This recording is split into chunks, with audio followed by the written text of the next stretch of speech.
geru atọ ntị n'ala nụrụ ikoro ndanda ebe a chọkatakwanụ mma ekwu abịagba m ihe riri n'ikpeazụ gerenụ ya nnọọ anyị gbamara m Igbo m ji aba na Igbo m ji eme ọnụ bụ akụkọ ndị ahụ bịara ahịa na ụfọdụ akwụkwọ akụkọ dịgasị iche iche bụ ndị nke bịara ahịa n'ụbọchị taa bụ Mọnde bụ abalị mbụ nke ọnwa 12 afọ 2025 n'usoro ndị Igbo ji agụ ahịa ha tata bụ afọ. N'ụtụtụ taa onye unu ga-anụ olu ya bụ mụnwa n'onwe m Uchenna Clever Ọnụọha nwa gara mmanya zụziri nke ọma gbọbọ nkịtị n'onwe ya nwoke na-agba mbọ ka ike kwere ya mana nwaada nwoke ọcha Clara anaghị ekwete na ana m agba mbọ ngwaleno odogbo ngwaleno kaisedo ama mme na weta ọtakụlụ gị ikwete odogbo ihe ka ogene na-ekwugodi ya Clara akpanyere m anya mana anya ọbụla ogbenye na-arụ ọgaranya ọ bụ nkiri ka ọ na-ekiri ya. I hope I'm communicating. Igbo ndị ọma, Igbo dị samsam na bọla Chineke lele otu numere eji maka na rusiri n'oke ana magoro n'ọfọ izu ụka ọhụrụ dị mma na ọfọ ọnwa ọhụrụ dị mma si agazichara unu n'ọnwa a. Ndewo no ndewo. Wee bụrụ ya happy new month. Thank you. Omewo ya Jehovah Jireh emewo ya onye na-eme mme emewo ya omewo ya n'oge ya Jehovah emewo ya omewo ya abụ m ihe mbụ omewo ya onye na-eme mme emewo ya omewo ya n'oge ya. Ihe ka ogene Chineke arụchala chidi aka elu Eziokwu. lee n'anya nwa Chineke ime. You know? Oh, thank you Lord. mmehie m nwa agbara gị ya na anwụ ị ga-etikwa ụzụ ga-akpọ mana Chineke ele onye dịka m esina mee Clara anyị esoro na ndị hụrụ abalị mbụ Chineke ime. nke ọnwa Disemba afọ 2025 ọ bụ ihe Chineke It can na-eme only be God. and anyị abanye na month of celebration Eziokwu. maka na month anyị batara ịhụrụ na-abịa n'Eko FM ebelebe ga-egbu celebration upon celebration, event upon event. Mgbadamgba ga-agba eji Igbo agwa ya onye ọcha ya bụrụ na ị maghị ngwa gezie ntị ndị Eko FM na fansi ha anyị na ụnụ ga-agba bọọlụ anyị na ụnụ ga-agba gịnị bọọlụ n'abalị 7 nke ọnwa Disemba anyị nọ n'ime ya kpọmkwem na Old Stadium dị na Ọkwatetilo Our own transport. amame na wata ọ dị nso na our station ebe a ị ga-agbalị bịa ka anyị na gị mee gịnị gbaa bọọlụ. Go and buy your boot, buy your jersey, carry and come, we go ball. You see that midfield, make una leave am for me. I tell una say I be Kaisedo. Clara say na Palma wey him be. Which one be? Uche na me be Kaisedo. I don't want that. What, you don't drag that name with for Na me be that. Uche you don't know your this thing again. Oh mo nwa wo Kaisedo. Gịnị ekwu? You want wo Palma. Gị nwa wo olu aga ịza ha Palma. Oh Kaisedo. Clara asege mo nwa wo Kaisedo na-eji oji. Kaisedo na-eji oji. It concern you. Kaisedo na chọọchị. It concern you. Mo nwa wo Kaisedo ana m eji oji. No nke m chọrọ ịza. Ọwa asị Kaisedo anaghị achọ ị ga-azụ ihe dị similar beside is blue. You know It's we blue. are blue. You are not a Chelsea fan. Kọnde emecha ya bụ anyị na ndị fans anyị gbachaa bọọlụ n'abalị 7 nke ọnwa anyị nọ n'ime nwere nke a na-akpọ Eko FM Kids Santa Fiesta. Ọ ga-erejikwa ereji nke ahụ ihe eji agba tiketi ya bụ 5,000 mana ka ọ dị gee ntị ya bụrụ na ịmaghị gezie gịnị ntị ịma asụ onye na-amaghị akọrọ ya. O nwere otu nwaanyị ọwa aha ya bụ Mrs. Blessing Okoro nakwa otu nwoke ọwa aha ya bụ Mr. Chukwuemeka Mba abịala ha kpụọrọ ụmụaka dị 150 to 2,000 naira each bụ ndị nwere mmasị isonyere na nke akpọrọ Eko FM Kids Santa Fiesta. Ịma last week ka anyị mekwara ka ị mara na o nwere onye nke kpọrọ ndị mmadụ arọchiala nke ahụ gụrụcha tiketi ya. Ugbu a nwaanyị abịala belatara ụnụ ya nwaanyị a na nwoke a abịala kpụọ 22,000 for 150 children bụ ndị ga-abịa igoro tiketi amalite n'abalị mbụ nke ọnwa Disemba anyị nọ n'ime ya ruo n'abalị 10 nke ọnwa Disemba. Amaghịzi m ihe ị na-eche. Tiketi don finish. flow. He don't finish maka na ọ ga-ahịọ ejigbo agwa ya onye ọcha. ọ ga-adị n'obeghị ube ọ gịnị ka a na-akụ ya n'ihi ya gbapụ ya ọsọ jee goro your own ticket. Anyị ga-emekwa tiketi for married and singles nke ahụ ndị dị single 3,000 ndị dị married 7,000 amami na aghọta echi ime ka payment gị were akaụntụ nọmba 1898340588 Access Bank. Ahụ ị ga-ahụ ebe ahụ bụ The King Holistic Communications Network Limited. Gị send ya ego gị 1898340588 send ya kpam send ara anyị receipt na WhatsApp number your payment receipt 0707 491 3438 0707 491 3438 ọ WhatsApp number ebe ị ga-esend ya gwa anyị na ị kwụọla ụgwọ. Anyị ejizie nwayọọ send ara gị your ticket. You don't need to ịbịa na stress onwe gị mana ịchọ ọkwa ịbịa no problem. Uche wekwa ndị na-use WhatsApp you can still send your message na ordinary text message. N'akara ekwentị kwa otu akara ekwentị ahụ kwa nke ọ dị iche ọ bụ otu ihe ahụ 0707 491 3438 amami na aghọta ya bụ na ị chọrọ ịbịazi na steshọn anyị gị bịa na nọmba 4 Ajọkụ Street off Federal Road dị na Owerri bịa ebe ahụ bata na steshọn anyị na gị akparịta ụka anyị atụziere gị aka gwa gị ji nke gara n'ubi na nke gara na gịnị n'ọba. Biko ị na-ezitapụtakwala ozi ahụ dee aha gị your full name na ego ole ị kwụrụ eji adreesị ya your name. Ọ dị very important. Enwekwara nke a na-akpọ ambassador pageant form children party plus excursion nke ahụ 10,000 ka ị ga-akpọ ma o wee bụrụ ya ọ ga-adị n hot na-eji Igbo agwa ya onye ọcha. Ọ dị Igbo mụrụ nze ma mụ ọzọ. N'ụtụtụ taa anyị ga-eleba ya anya bụ Okwu onye bụbu onye isi oche otu jikọtara ndị ụlọ ụka Pentecostal bụ Pentecostal Fellowship of Nigeria bụ nwa amadi aha ya bụ Reverend Felix Omobude kwuru na ha agaghị akwado ka ndị okpukperechi ụka Kraist buwe egbe chekwawa onwe ha. Mmadụ ga-anọ n'ụlọ ụka abịa tọrọ ya na-agbagbu ndị nke a na-agbagbu mana ka ọ dị otu Pentecostal Fellowship of Nigeria onye bụbu onye isi oche ha Felix Omobude apụtala kwuo na ha agaghị akwado ka ndị ụka Kraịst buwa gịnị egbe ma ọwụ ngwa ọgụ chekwawa onwe ha. Anyị wee na-ajụ gị sị Chineke ọ ga-esi n'elu bịa lụrụ anyị ọgụ a? O nwere ihe dị njọ ndị okpukperechi ụka Kraịst ibu egbe ma ọ bụ ngwa ọgụ chekwawa gịnị onwe ha? Ya bụrụ na ị nwere ọsịsa gbalịa zibatara anyị ozi na Facebook. Ọ dị oke mkpa ọ dị ka anyị gbapụ ya ọsọ je nnọọ je mee ka ị nụrụ ka o si wee hịọtụọ na ụfọdụ akwụkwọ akụkọ dịgasị iche iche. Ngwa gezie ntị nwune.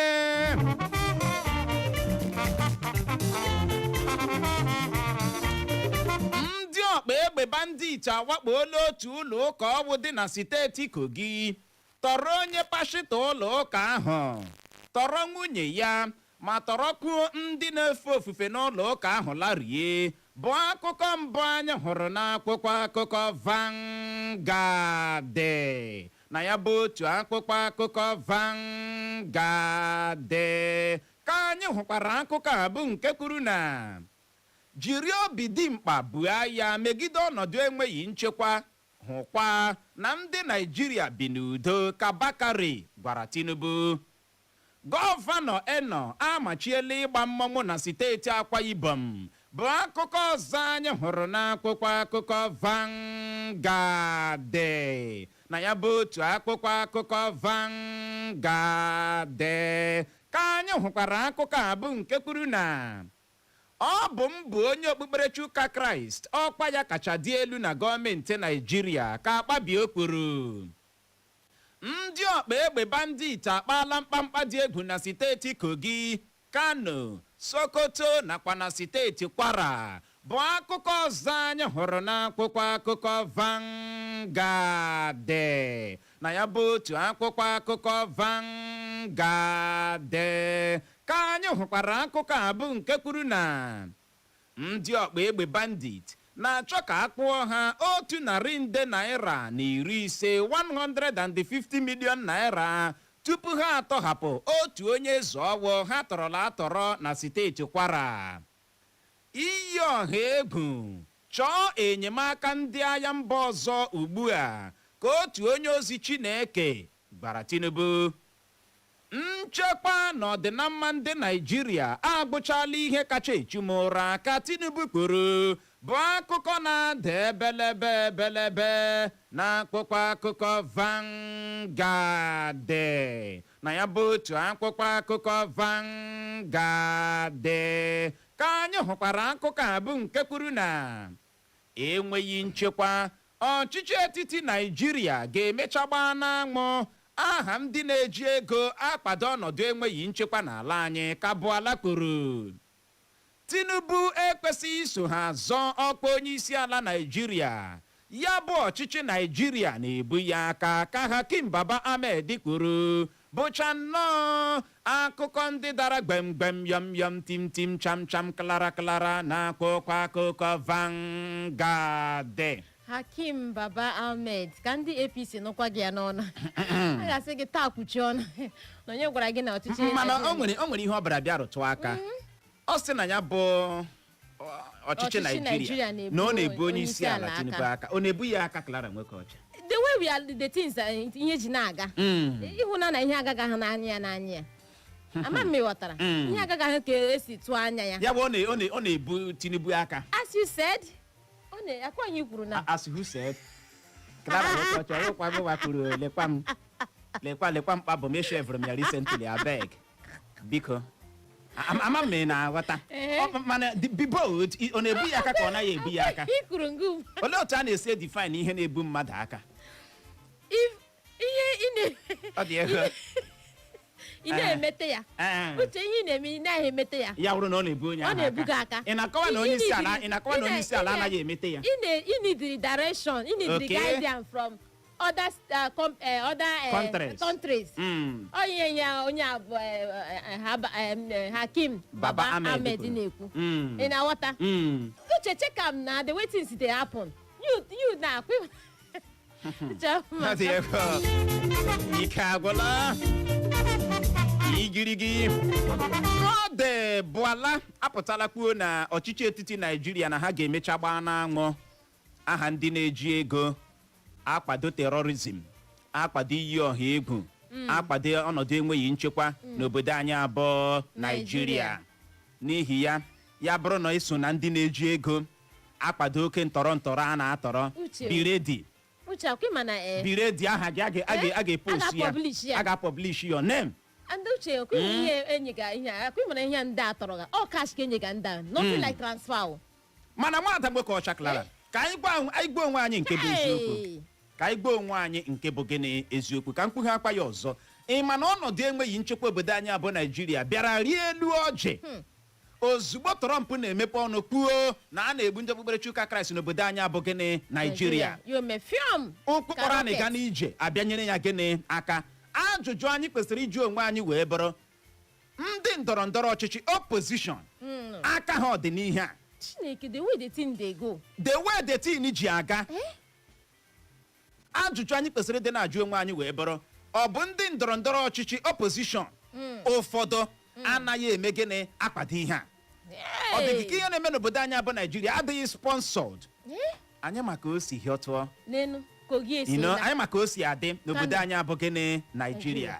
Sokoto esi na Kwara Bauchi Plateau otu akpọwa ha aha nna lekwanụ m anya ọ dị ego ịma mgbe ụfọdụ ọ na-adị mma mmadụ iji ire ya gụọ eze ya gịnị ọnụ kedu ihe mere ọnọdụ enweghị nchekwa Naịjirịa jiri elu ọjị maka ama m onwe na ka isi gaa akụkọ ụwa na nkenke anyị wetara gị n'ụtụtụ a ihe gbukwara na steeti Kogi bịa tọrọ atọrọ ihe gbukwara na steeti Sokoto bịa tọrọ atọrọ ihe gbukwara na steeti Kwara bịa tọrọ atọrọ ihe gbukwara na steeti Kano bịa tọrọ atọrọ ihe ndị a niile anyị kọrọ gị mechara n'izu ụka gara aga just this weekend ka ọ nọ mee uche lekwu m onye gbaga akwụkwọ atụrụkwuo nwaanyị atọrọkwuo ya lee otu agadi nwaanyị ọwụ gbuo tọrọkwu ndị bịara ịgba agbamakwụkwọ wakpo otu ụlọ ụka Cherubim and Seraphim dị na steeti Kogi tọrọ pastọ tọrọ nwunye ya tọrọ ọtụtụ ndị ọzọ larie insecurity here and there nyekwanụ gị bụ onye ndọrọndọrọ ọchịchị ikekwa aka gị dị na ya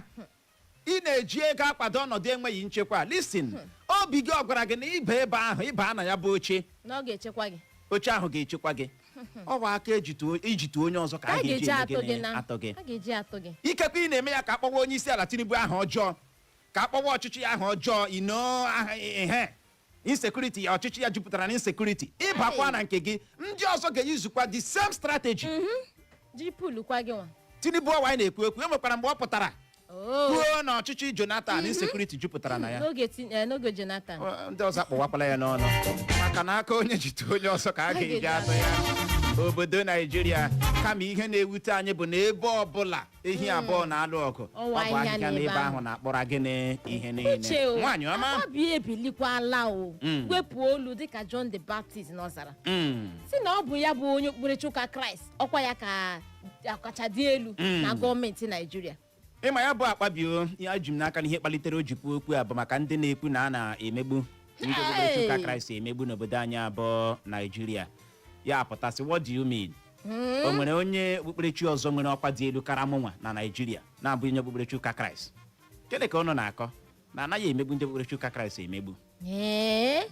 Ihe ahụ ihe akpabio kporo. Ka ọ dị, gọvanọ steeti Akwa Ibom Ụmọ Ịnọ apụtala kwuo na ọ machiela ihe ọbụla bụ ịgba mmọnwụ. Ịhụkwara ịgbara mmọnwụ ahụ ị na-agbalị ndị dị innocent na-apịagbu ha. Mmọnwụ adịghịzi sacred. Onye ọbụla gara ahịa ya zụrụ akpa mmọnwụ ya etinyele ndị mmadụ gị na-apịagbu na-anara ha ego. Ịmara anwara zuzuru ihe aga Akwa Ibom, eke gị chen mara na ara na-awe gị, ewere chen otu atụọ gị. Ndị mmadụ gị na-apịagbuchigharị ha. Ihe a jupụtara na Anambra. Clara, inweta ọsọ mmọnwụ chụrụ mgbe m gara. Gịnị ka a na-akọ? I race ọsọ m gbakwara ebe mmọnwụ chụrụ m ọsọ otu a maka ahụrụ m ya echenje step ya, mamara na mmọnwụ a ga-achụ m ọsọ. Elela m mmọnwụ a ya ele, mele ya ele m. Henụkwa chọkọchọkọchọkọ Uchenna m ịma na na etoro na villa. Ihe nọkwara waa sọ gele mmọnwụ a were ụtalị ahụ gbaa m n'azụ. Ọ dị ego ọ jupụtara na Anambra, onye ọbụla wụcha mmọnwụ gịrịgị. Ihe a na-akwanyere ugwu n'oge mbụ, nwatakịrị na-enweghị ka ọha ọ maghị the meaning. Eziokwu, ọ maghị the meaning of ihe ọ yi n'ahụ dịka mmọnwụ. Mana izuzuru ihe a ga Akwa Ibom amarakịrị na ara na-awe gị, were chen otu atụọ gị. Ịpụtara wee gba mmọnwụ. Ọ dị egwu. Ọ dị ka anyị kpapụ ya ọsọ nyonyeke n'anya na akwụkwọ akụkọ Daily Post. Gezie ntị. Onye okpukperechi Muslim nyere nri bụ ya gburu nne m ukwu ma wụrụ mkpụrụ obi ya, ka Reverend Achomo kwuru. Bụ akụkọ mbụ anyị hụrụ n'akwụkwọ akụkọ Daily Post.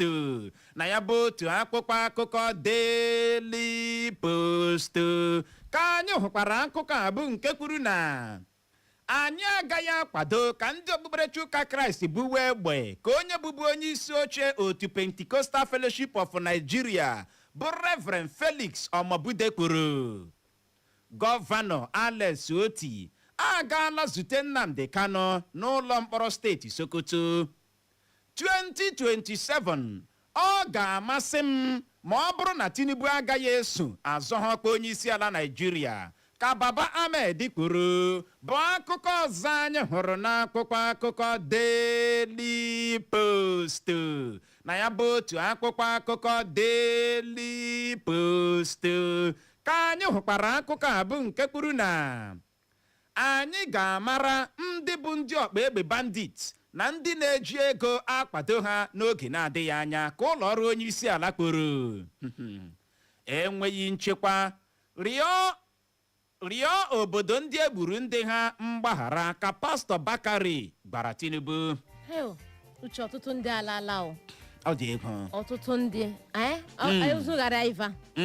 Ọtụtụ ndị site ezinụlọ, ọtụtụ ndị ka etiri n'ihe mgbu na hara o. Bakari agwala na Tinubu si ya gaa rịọ communities ndị a, ya gaa rịọ ha mgbaghara. Ọ mgbaghara ka anyị ga-eri.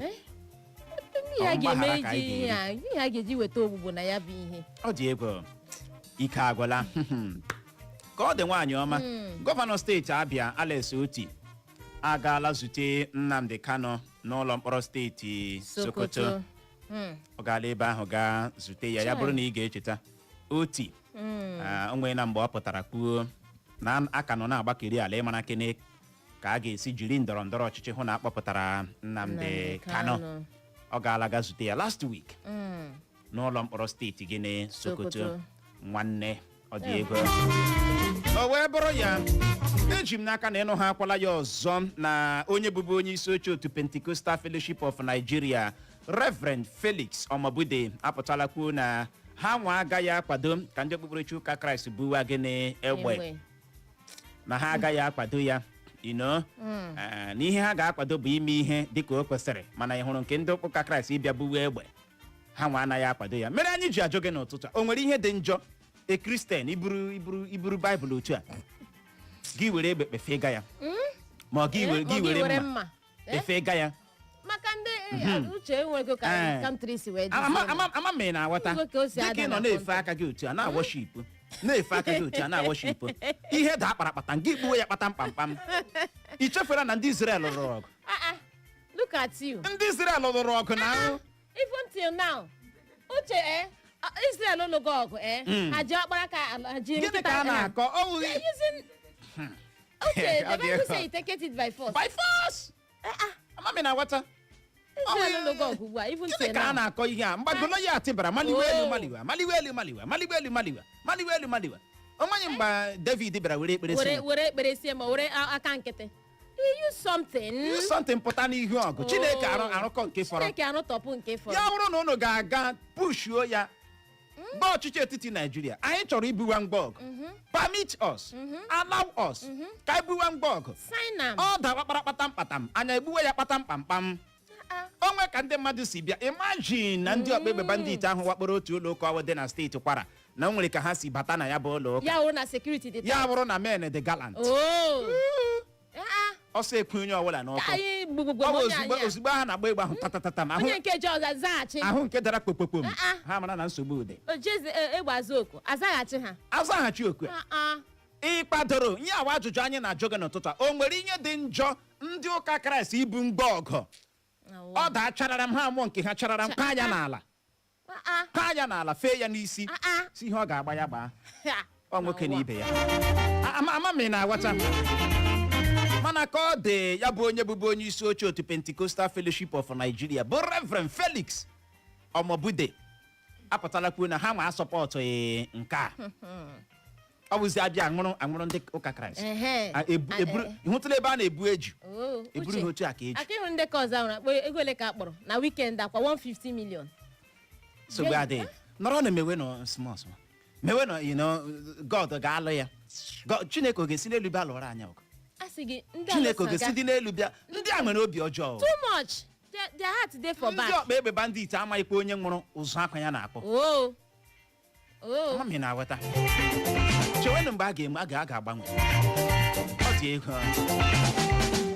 Ọchịchị etiti na otu jikọtara ndị nkụzi mahadum ala anyị bụ ASUU abanyela na mkparịta ụka gbasara ka a ga-esi eji pasentị 40 bụ 40% ewelikwuru ha ụgwọ ọnwa ha bụ akụkọ mbụ anyị hụrụ n'akwụkwọ akụkọ Pọnchị na ya bụ otu akwụkwọ akụkọ Pọnchị ka anyị hụkwara akụkọ a bụ nke kwuru na 2027 onweghị onye ga-abụ osote ya ka Amechi kwuru. Ndị a na-enyo enyo ịbụ ndị otu nzuzo egbuola onye uwe ojii na otu onye ọgbọ na-agara ụwa ya na steeti Ogun. Chineke nna otu okwu aha akpọ n'ọnụ otu okwu aha na-ekwu maka ya ọ dị ego. Amechi apụtala kwuo na onweghị onye ọ ga-abụ vice ya. Ịma akụkọ a bịara bịa silite isi dịka ndị mmadụ bịara na-anụ na ikekwe Peter Obi ma ọ bụ Rotimi Amechi mmadụ abụọ otu onye n'ime mmadụ abụọ ga-abụ osote Atiku. Ama m na-aghọta na ndị ga-eji ọkọlọtọ otu pati ADC azọ ọkwa onye isi ala Nigeria. Ya bụ akụkọ nọ na-efegharị onwebedị ihe Obi kwuru onwebedị ihe Peter Obi kwuru kemgbe ahụ mana Amechi apụtala kwuo sị taa ịma na mmadụ na-etofe ihe etofe mụnwake ewe Amechi taa agbaghị ihe aga ikpere si ya ma ọ ga-atara ida nonsense so onweghị onye ọ na-abụ gịnị vice ya mana ụfọdụ ndị mmadụ si Peter Obi ị na-awụnụ vice Atiku no nothing wrong ị nwere ike ịwụ ya ị nwere ike fọrọ ndị a ga-elewezi anya onye isi ala something like that. Mana we dey look, we know uche ọtụtụ ndị esekwa na Peter Obi nothing like that. Nothing like that. No try am. Butu ugwu ya. Kedu ihe mere ga-eje descend low? Stoop low. No nwere ka ọ dị. Politics. Igirigi. Ahụtala ozu onye ọkaikpe ukwu ala anyị aha ya bụ ọkaikpe ziri ezi Ifeọma n'ụlọ ya dị na Asaba ebe ka ọ dị. Ndị uwe ojii amalitela ịchọgharị ndị kpara arụ a bụ akụkọ mbụ anyị hụrụ n'akwụkwọ akụkọ The Statesman na ya bụ otu akwụkwọ akụkọ The Statesman ka anyị hụkwara akụkọ a bụ nke kwuru na ndị dọkịnta ala anyị akachapụla mfanye aka n'ọkpụ ha bagidere ma bịa ka ha na ọchịchị etiti binye aka n'akpụkpọ nkwekọrịta Memorandum of Understanding. Ndị uwe ojii achọtala ozu mmadụ abụọ si mba Cameroon bụ ndị egburu ma tụnye ha n'otu mmiri ọwụ dị na steeti Anambra. Insecurity here and there ya na-akwụ ya na-abịa. N'elu onye ọkaikpe ziri ezi a nnukwute onye ọkaikpe ziri ezi n'ala anyị Ifeọma ọkaikpe ziri ezi ahụzie ya n'ụlọ ya ka ozu ya bịa tọgbọ ka ogbe nkọ. Ọ dị egwu ka ọ dị Igbo mgbọrọ nze ma ọzọ bụ n'ebe a ka anyị ga-enye ya rekọmeju ha ohere jenwụrụtụ mmiri ma kwacha akpịrị ya bụrụ ma anyị lọghachie ụnụ manụ ka anyị si eme ya. Anyị ga-abịa nnọọ leba ya anya bụ okwu a onye bụbu onye isi oche otu jikọtara ndị ụlọ ụka Pentecostal Fellowship of Nigeria bụ nwa amadi aha ya bụ Reverend Felix Omobude kwuru bụ onye bara na-ekwu na ha agaghị akwado ka ndị okpukperechi ụka Kraist buwa egbe ma ọ bụ ngwa ọgụ chekwawa onwe ha. Anyị wee na-ajụ gị sị o nwere ihe dị njọ Kristen ibu egbe ikekwe were pesụl tinye na etiti Baịbụl ị na-efe aka ịmụrụkwa anya o nwere ihe dị njọ dị na ya zibatara anyị ozi anyị lọghachie anyị ara ya bụ dara ka ọ dị dadara. Ihe a bụ ozi nkọwa banyere mmemme anyị. Oge ahụ eruola n'afọ ekeresimesi agbarala nnọọ na-abịa o ya mere ndị ụlọ mgbasa ozi Eko FM chọrọ ịgbara gị ekeresimesi site n'itinyere gị jara n'ozi ọbụla ekporo ụgwọ ya ịgbasa n'ụlọ mgbasa ozi redio anyị gekwa ntị agbajọkwala ohere ọma ime ka ọha na eze mara maka ihe ahụ ị na-eme mgbalezie ka ya bụ ihe ga-esi adị malite n'abalị mbụ nke ọnwa Disemba na-abịa abịa ruo n'abalị 31 nke otu ọnwa Disemba ahụ ịnwa anwa kwụ ụgwọ ịgbasa ozi gị ugboro 10 anyị ga-agbasara gị ozi gị ugboro 2 n'efu ya bụ pay for 10 slots and get 2 free. Ịkwụ ụgwọ ka anyị gbasara gị ozi gị ugboro 20 anyị ga-agbasara gị ozi gị ugboro 5 n'efu ya bụ pay for 20 slots and get 5 extra slots free. Ịnwazi anwa kwụ ụgwọ na redio anyị ịgbasa ozi gị ugboro 30 anyị ga-agbasara gị ozi gị ugboro 10 n'efu ya bụ pay for 30 slots and get 10 extra slots free. Nwanna kai jiri ohere ọma were ụlọ mgbasa ozi Eko FM Owerri kwalite ihe ahụ ị na-eme mgbakpọtụrụ anyị ugbu a site n'akara ekwentị ndị abụọ 0707 491 3440 0707 491 3440 ma ọ bụkwanụ 0707 491 3436 0707 491 3436 ma ọ bụkwanụ gị gbara bịa n'ụlọ mgbasa ozi Eko FM 100.7 dị na The King Square nọmba 4 Ajọkụ Street off Federal Road dị n'Owerri. Cheta ị ga-emerịrị ihe ndị a anyị kwuru tupu gị rite uru ndị a anyị na-ekwu maka ya. Eko FM anyị nwa bụ ndị na-eweta akụkọ mgbe ahụ o mere. Ogologo m no be physical something. December December is finally here. Echo FM is one. Onwe, are you ready? Join us as we celebrate our 1-year anniversary. We have lots of fun activities and giveaways planned just for you. On Sunday, 7th of December, it will be Echo FM and Fans Football Fiesta. Venue, Old Stadium Owerri of Tetler Road. Time, 1 p.m. Entry is free. On Sunday, 14th of December, it will be the Echo FM Kiddies Santa Fiesta. Venue, Echo FM premises at the King Square, number 4 at Joko Street off Redwood Road and close to the Old Stadium of Tetler Road. Time, 1 p.m. Ticket amount for children, regular 5,000 naira. Ticket amount for party excursion, 10,000 naira. Amount for pageant forms, 10,000 naira. On Sunday, 21st December, our anniversary day, it will be the Echo FM Married and Smingle Show. Venue, Benchmark Hotel at number 12 Oduobi Crescent, Ikenegbu, Owerri. Time, 1 p.m. Ticket amount for singles, 3,000 naira. Ticket amount for couples, 7,000 naira. You can purchase your tickets at Echo FM located at the King Square, number 4 at Joko Street off Redwood Road, Owerri, or pay into the company account, which is 1898340588. 1898340588. 1898340588. Bank, Access Bank. Account name, The King Holistic Communications Network Limited. Share your receipt on our WhatsApp number 0707-491-3438. 0707-491-3438. 0707-491-3438. Don't miss out on the fun. See you there.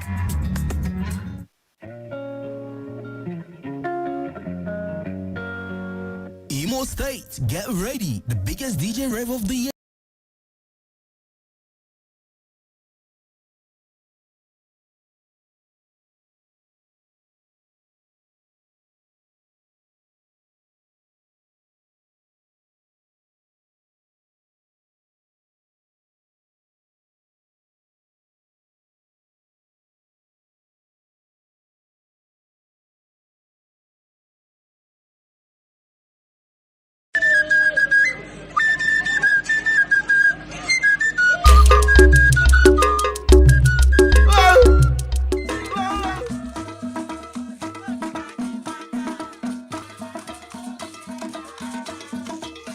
This is Ofekata Orodo community. Cuddle in nature's embrace. From the sky, its beauty stretches wide. Serene landscape, lush greenery, and a windy path that whispers stories of old. Ofekata Orodo is not just a place on the map. It is a heartbeat, a heritage, a people proud of their land. And today, it opens its arm to a contest that stirs excitement, mystery, and the promise of discovery, the Ojezurobodo search.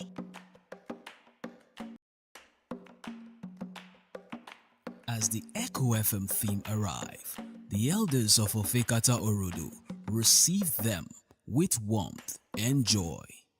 With hearty smile and open arms, they share stories of their rich cultural heritage, woven with resilience, unity, and pride. The atmosphere is filled with excitement, for their beloved community has been chosen for this month's contests. The search process, guided by the moderator, sets the tone, clearly explaining how the search will unfold. And with no time wasted, the participants leap into the fray. The search has begun. Where could it be? A thought that surely echoed in the heart of every seeker. I think it's here. Oh no, not again.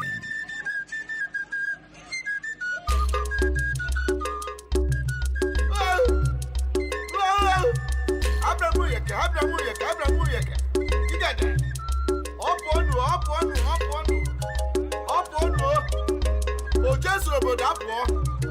Ọ daala nga gị. Achụga m gị. Na Eko FM. Ojesu obodo. Hayamma. Ojesu obodo. Ngwongwo. Oje anyị apụọla. Hayamma. Ojesu obodo. Ngwongwo. Oje ya yọsam. Ojesu obodo. Hayamma. Oje ndị nwụya. Hayamma. Oje ndị bịara bịa. Hayamma. Oje ya yọsagi. Ngwongwo. Oje ya yọsam. Hayamma. Oje anyị apụọla. Hayamma. Oje suru obodo. Ngwongwo. Oje ya gawa. Oje suru mba. Hayamma. Oje suru n'Imo State. Hayamma. Oje suru mbali. Along the way, they encounter broken school buildings and poor road network, a reminder of challenges that still calls for attention. As each second tick by, every movement becomes critical. Every step, every decision matters. Where could it be? I must find it. I must see it. The tension build, the search intensify, yet no one backs down. Each participant stays the course, eyes fixed on the ultimate goal. After moments of anticipation, a contestant finally uncover the Ojezurobodo treasure.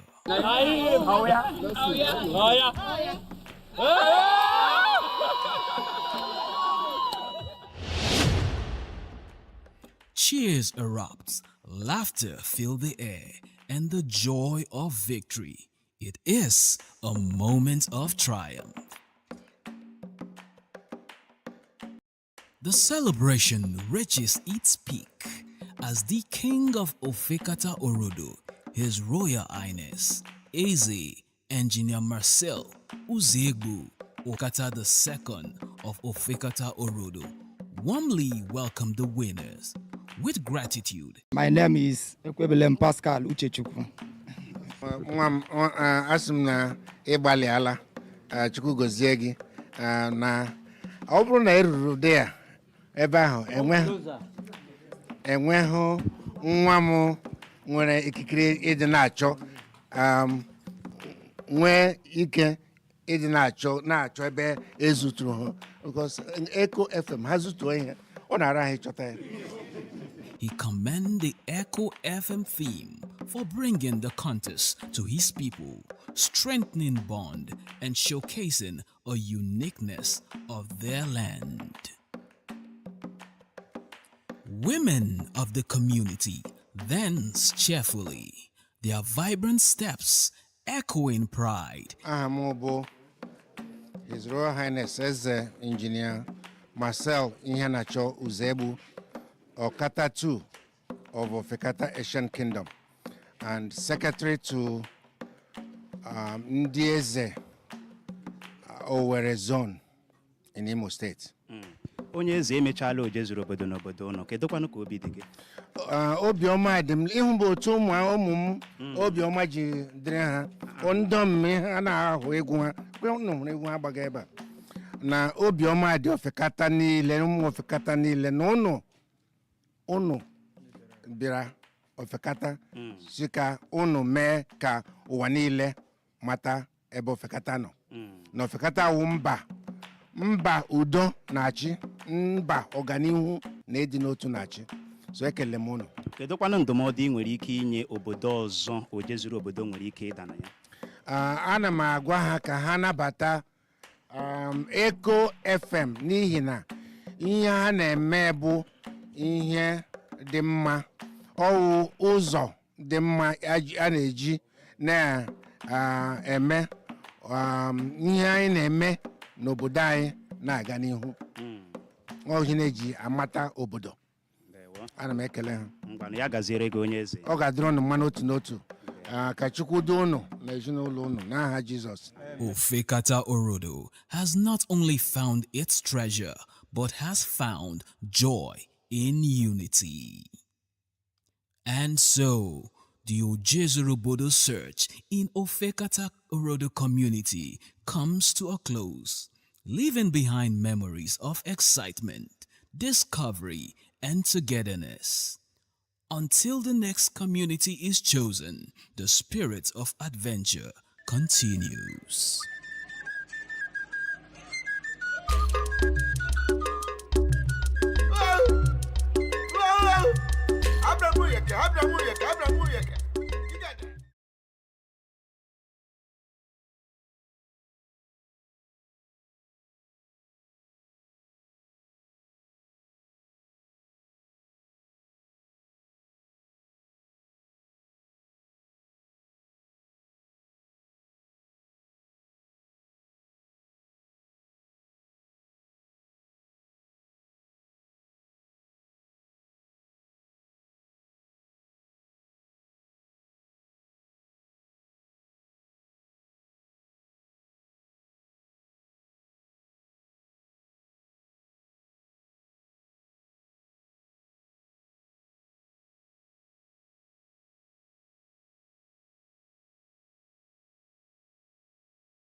aka ụmụ mmadụ eme ege anyhow amami na wata ị makwa ka anyị si kwado ọkpele nwata anya n'ihu amara ma a ga-arịọ ya ihe ma agaghị arịọ ya ihe ọwa ile nwata bịara nnọta bonu ga-erịọwa ya ihe ijikwa ahụ ọ wele nwata anya n'ihu amara ma a ga-agụnye ya uru anụ ma ọ bụ aka na anụ na-aghọta ndị ụka Kraịst mụrụ n'anya ọ bụ ihe niile ka Chineke ga-esi n'eluigwe mere anyị nwa na-aghọta ọbụla dị n'akwụkwọ nsọ rụtụrụ ya aka na ndị Izrel agbara ha wọ otoshide tupu ugbu a akịma na mba Izrel na-enwekwa ndị ọzọ ha na ha na-alụ ọgụ uche ewepụ otu ndị mba Izrel ji kwado onwe ha ma ndị ekpo onu ha ovu na otu akọ ịma nwaanyị ọmụ otu ị na ugbu a na ịbịa tretin 1 gị na-eteretere m nna asụmaịlụ ị mana ị nwere ike iji plank otu a gbawa m isi mana ị na-eteretere m ozugbo ị na-eteretere m na-epu ulu akpa m gị na-ele my bicep na-ele akpụ aka m na-ele azụ m n'obi mana na uche anaghị asụmaịlụ gị lawa azụ ị maghị ka m si kwado thank you ndụ gị thank you collect knuckle ịdị good ịma ha na-ekwu ihe o nwere ndị na-agaghị aghọtacha ya ị hụrụ ndị ọkpa ebe bandit awakpola ha ụlọ ụka ekporola ha atọrọla ha why eleela ha anya na ndị ụka ihe ha dewo Holy Ghost kwado onwe gị na-aghọta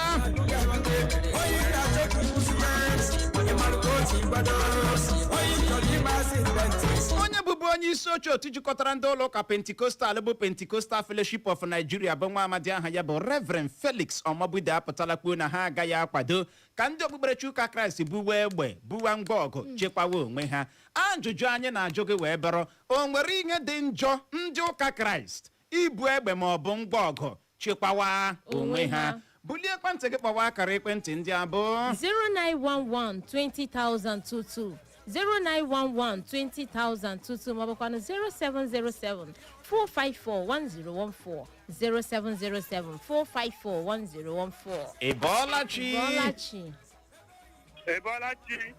ndewo Madam Clara Uche ndewo gaa n'ihu ndewo na ọ gara akpara afa na-ekwu nwafọ mbitolu m n'ọha biko otu m ga-eche amụ ọnụ n'okwu a bikos ihe a na-enye n'ezigbote nsogbu bete ịma na data ndị banditi na-ahụ ndị a na-agba ka ama aka n'ihu enyi ha so ka hapụ ichekwaje ebume egbe na ọtụtụ na anụ na ebe ga-ebubrechi ndị ụka jeburu egbe ka ịkazie ihe eme ọ kakpa mma onye ọbụla ji abụ nwa nkịta na-ahụ ebe anya egwu steeti ọ na ike chọọchị ahụ nche na ọ karịala onye ọbụla na-ega n'akụ ịghọtara anụ ije ebume egbe egbe ọ ga-aka enyezi nsogbu ọ ga-abụzi the worst onye nụga ahụ ọ ga-abụzi the worst ndewo ya gaziere gị ị bọọla chi Uchenna nwa m ga-emeri na fiudu echi ahụ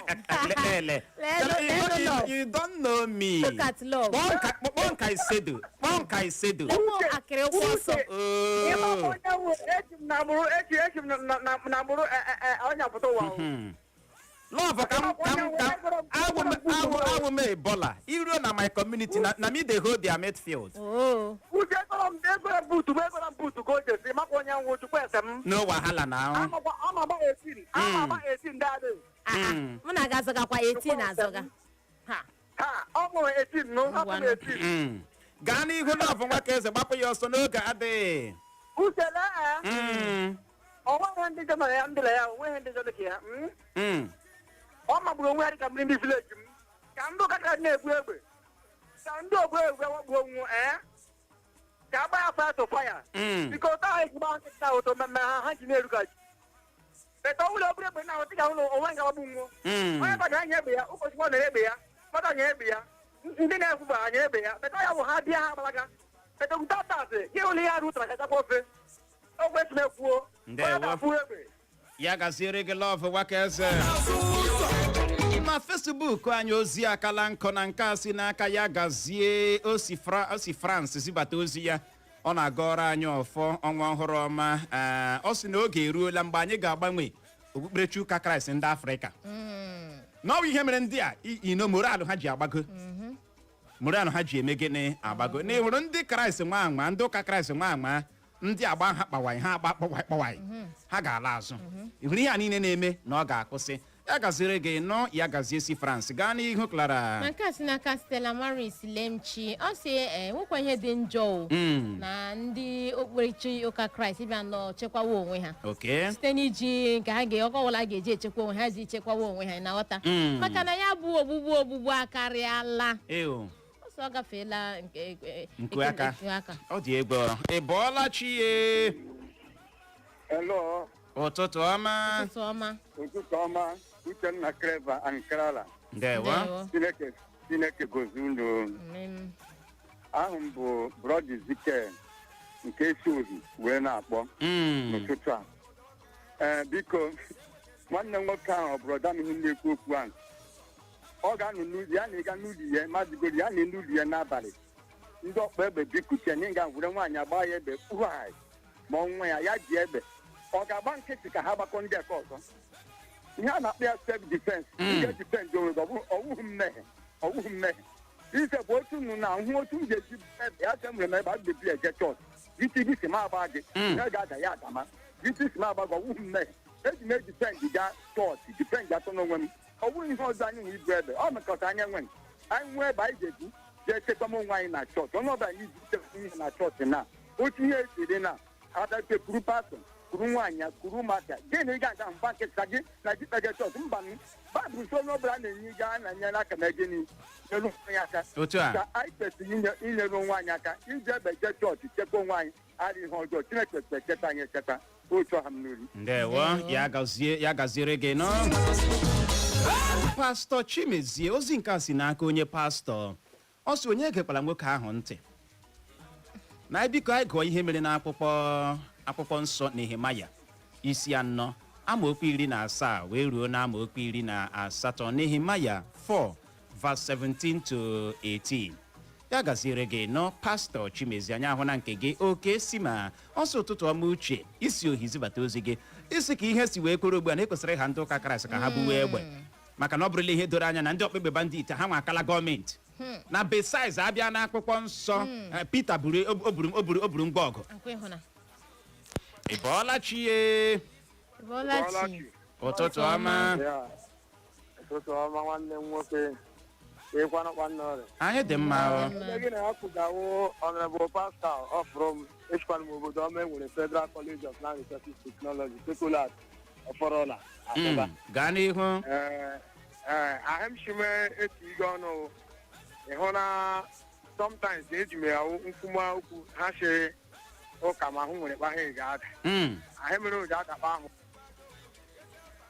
ị ka nọ ya onye lecha onwe ya ya che ndị Kristian mgbe evula ngwa ọgụ onwe onye ekwugachi anya evula ngwa ọgụ anyị ejila ngwa ọgụ eje difendị onwe anyị ya na ndị eskọt bụ na-agaga eskọt agba ụyọ ya okirikiri ya paa na moto eskọt sonye egega sonye ayọga ya chizie mmanụ nkịtị ha ejila ngwa ọgụ esiri onwe ya elichi akụkọ kọgala anyị ihe na mmanụ bịara hụga ọnwụ ya n'anya ya si onye ha azọla onwe ya mba na ọwụ na Naijiria ke ana m achọ onye ọbụla mee ka eshọshi ochiche egbe onye nwee na-akpọ o ji achọta egbe ya chọta egbe ji jide onwe ya ma mma ma ntamimo ya jiri ya bikos ndị nọ n'isi ha niile Trump otiga ndị niile anyị bilusha nwowu ndị nọ n'isi enweghị ike jema Amerịka jechima Trump ochi ha na ihe emume mitin ba Trump ji abịa ebe bịa resio anyị ha nwa n'ọhịa na-agba anyịcha na-ejila ngwa ọgụ achị ahụmọnụ bụ Pascal from Ọfọrọla. Thank you. Ndewo ya gaziere gị Pascal ọfọrọ m anyị ahụ n'ozi gị n'ụtụtụ a Chinọ Osueke ọ sị onweghị ihe dị njọ ndị ụka Kraịst ibu egbe ma ọ bụrụ ma ha agaghị emetọ ya ha agaghị eme ya abuse maka na ndị Naijiria anyị maka esi eme ihe abuse ọ sị uche na mwetu olu ọbụla dị ya nwa n'onwe ya o bụ nke ya ebe a igirigi gaa n'ihu Clara na nke si n'aka Sunshine Izuchukwu ụka ọnụ ọ sị ụmụ Chineke na na-akpọ aghara na ha nakwa na-ebu egbe mana ha nwere egwu ime mmụọ ha na-eji agbagbu onye ọbụla na-abịa imegide ha chere Sunshine Izuchukwu esi ụmụ Chineke anaghị ebu na Baịbụl Israel ọbụla dị Kraịst mụ na gị o nwere mgbe ndị mmadụ bịara mehiri iwe ya eji olu nlo na-agba hụ na erela ahịa na ụlọ ụka Chineke unu erela ọgbakọtara ha ihe ahụ ha anaghị anụ asị nsogbu adịghị na anụ gba ajọ ọsọ agbanyere ya ajọ egbe pịam ya ewele ụtalị igbe onye ọbụla n'ọsọ onye ọbụla na gịnị Uche, thank you for bringing that. Gaa n'ihu. Ọ sịkwa nwere ọnwa Disemba ọ na-agara anyị ọnwa dị mma na afọ a bụ 2025 bụ ọnwa Disemba magburu onwe ya. Chineke ga-eji ịhụnanya ya jikpuchi anyị na ndị hụkwara anyị n'anya ma nyekwa anyị mkpuchi ọma zuru oke. Papa Ejima, ndewo. Ya gaziere gị nọ Papa Ejima, ị bọọla chi ye. Ya gazie. Kemgbe emepere steshọn na mkpọ na nọmba Chineke ga-azụrụ m ndewo gaa n'ihu nwoke ọma. My brother, egbe ịma n'obodo anyị na-eli ya onye gaje hụ egbe nga iji ya hụ isi egbe n'ihe n'ukwu gị inwe na mkpa abịakwa anyị chanye pawa egbe ugbu nwanne adị m support of egbe ọ bụrụ mma nye ewere egbe ọ bụrụ mma mụ anyị tụkwara mma okeke ma amụrụ m ya front and back doma ya n'isi ibe di m ịmaja m ma amaja gbara gị ọ ka mma na igbu otu onye ngwonye ke mgbu ofu onye nneke ọka peta dana isi egbe ka egbe ahụ nwanne ọ baala ọfisi n'obodo Naijiria a ga na-erizi onye ahụ ọfisi everyday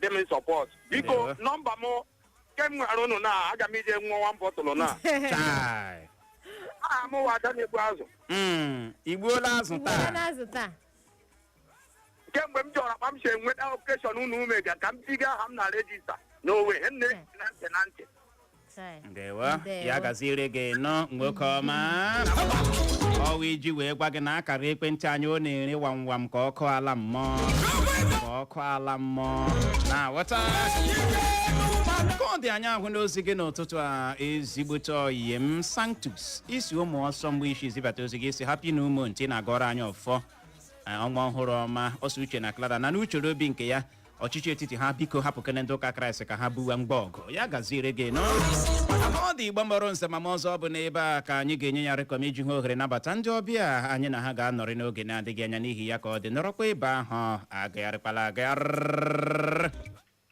Echo FM 100.7, the fresh news people. Sweet music only on your favorite radio dial. Echo FM 100.7. Echo FM. It's the sound of the city. Echo 100.7.